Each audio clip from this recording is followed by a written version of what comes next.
दोस्तों, स्वागत है आपका। आज हम डिकोड करने वाले हैं उस हाई वोल्टेज डिप्लोमैटिक ड्रामे को जिसने इस वक्त सबसे बड़ी बहस छेड़ दी है। हाल ही में प्रधानमंत्री नरेंद्र मोदी नॉर्वे के दौरे पर थे। सब कुछ तय कार्यक्रम के अनुसार चल रहा था। तभी एक नॉर्वेजियन पत्रकार ने पीएम मोदी से मीडिया की आजादी पर एक सीधा सवाल पूछ लिया। इसके बाद जो हुआ, उसने भारतीय विदेश मंत्रालय की प्रेस कॉन्फ्रेंस का माहौल पूरी तरह से बदल कर रख दिया। आइए देखते हैं ये पूरी घटना शुरू कहां से हुई। Mr. Modi, why don't you take some questions from the freest press in the world? Will the Prime Minister start taking critical questions from the Indian press at some point in the future? We have a question there. But I might also have follow-up questions, so it would be Please. better if you answer We right have away question. and then I can follow up. I'm conducting the press conference, so please. Please don't interrupt me. Please don't interrupt me. You ask me a question, please. This is my press conference. जैसा कि आपने देखा, PM Modi इस सवाल का बिना कोई जवाब दिए वहां से निकल जाते हैं। नॉर्वे के अखबार दग्सविसेन की इस पत्रकार हेले लिंग ने इसके बाद एक्स ट्विटर पर पोस्ट किया और लिखा कि वर्ल्ड प्रेस फ्रीडम इंडेक्स में नंबर 1 पर होने के बावजूद उनके सवाल को अनदेखा कर दिया गया।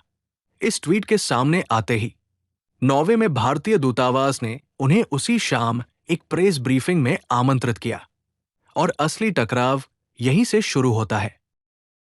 Hi, my name is Hella. I'm come from the Norwegian newspaper Dagsavisen. I am wondering, as we strengthen our partnership, why should we trust you? Can you promise that you will try to stop the human rights violations that goes on in your country? And also, will the Prime Minister start taking critical questions from the Indian press at some point in the future? And also, if possible, I would like you to answer straight away. Okay. Right now. No, Like now. Please. We have a question there. But I might also have follow-up questions, so it would be Please. better if you answer We right have away and question. then I can follow up. I'm conducting the press conference, so please. Yeah, no, that I answered. Strengthening partnership, why should we trust you? Oh, that's okay. And on the human rights situation. You ask me question, let me answer it. Okay? Let me give a background of what India is and why should the world trust India. Let us look at the few challenges that the world faced in the last few years. COVID was a big challenge the world faced. And how do you test the trust on a country? One, what is a country? A country today has 4 elements. 1, population. 2, government. 3rd, sovereignty. And 4th, territory. So that is what makes a country a country. And we are proud that we are a civilizational country of 5,000 years old. Continuous civilization. Contributed immensely to the world. You look around, you see an India connect everywhere in the world. India has, the numbers which you see on your phones, it is originated in India. Shunya, 0, originated in India. Chess, originated in India. So we are proud of that civilization. Yoga, which the world admires today, it originated in India.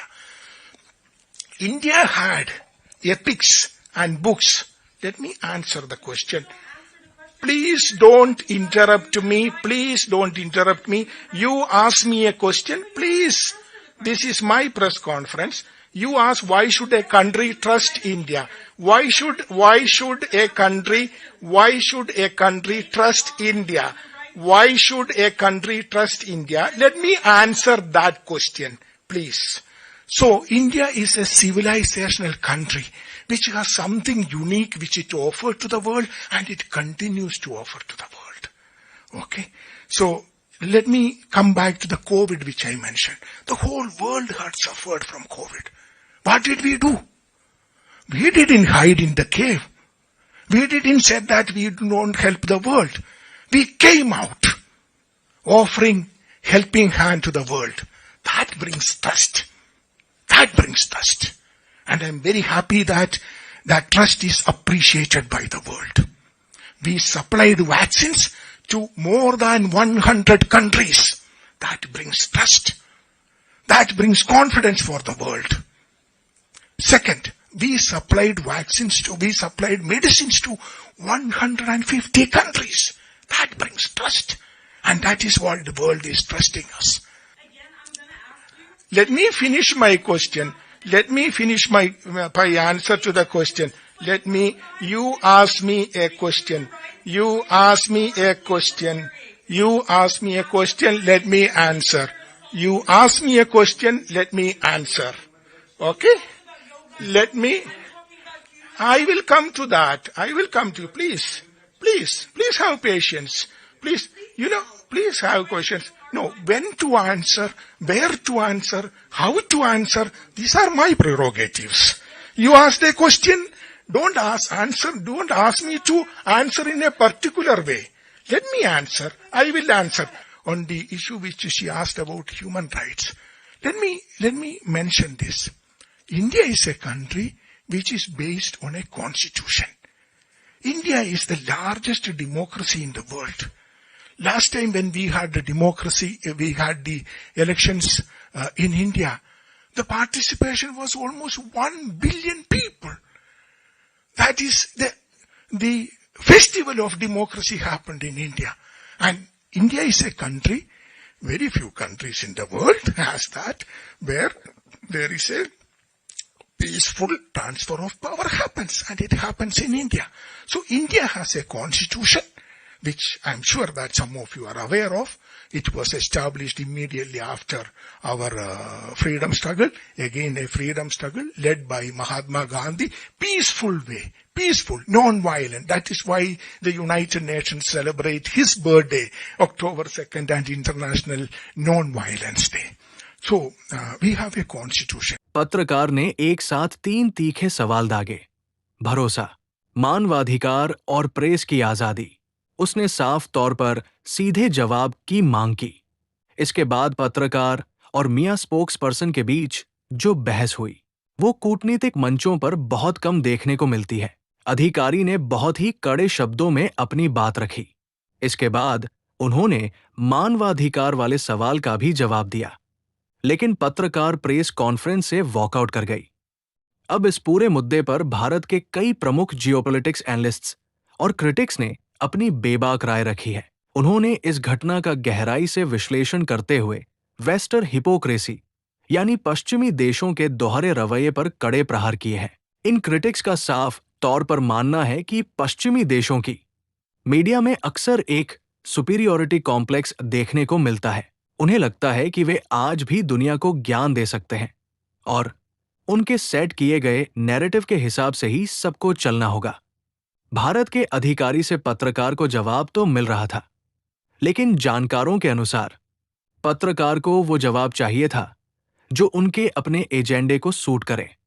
Critics के मुताबिक मियां अधिकारी ने जो किया वो नए भारत की सटीक तस्वीर है। हम आपकी आंखों में आंखें डालकर आपके ही मंच पर आपको आईना दिखाएंगे। अब कोई भी देश या मीडिया भारत को डिक्टेट नहीं कर सकता कि हमें क्या बोलना है और कैसे बोलना है।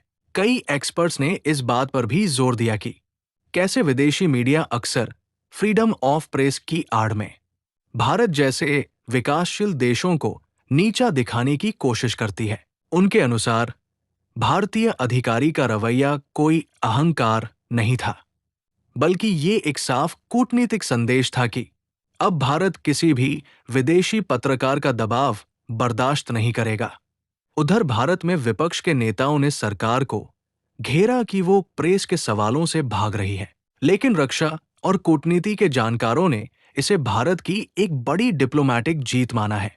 इस एक घटना ने सोशल मीडिया पर एक बड़ी बहस छेड़ दी है। एक तरफ कुछ लोगों का कहना है कि सरकार आजाद प्रेस का सामना नहीं कर सकती। वहीं दूसरी तरफ क्रिटिक्स और भारी संख्या में समर्थकों का मानना है कि भारतीय अधिकारी ने उस एजेंडा ड्रिवन सवाल का बिल्कुल सही और सटीक जवाब देकर देश का कूटनीतिक सम्मान बढ़ाया है। अब आपकी बारी है। क्या आप इस बात से सहमत हैं कि ये वेस्टर्न हिपोक्रेसी थी, या आपको लगता है कि पत्रकार का सवाल पूछने का तरीका सही था? अपनी राय कमेंट्स में जरूर साझा करें और इस तरह के सटीक विश्लेषण के लिए हमारे साथ बने रहें। फिर मिलते हैं एक और महत्वपूर्ण अपडेट के साथ। तब तक के लिए जय हिंद, जय भारत।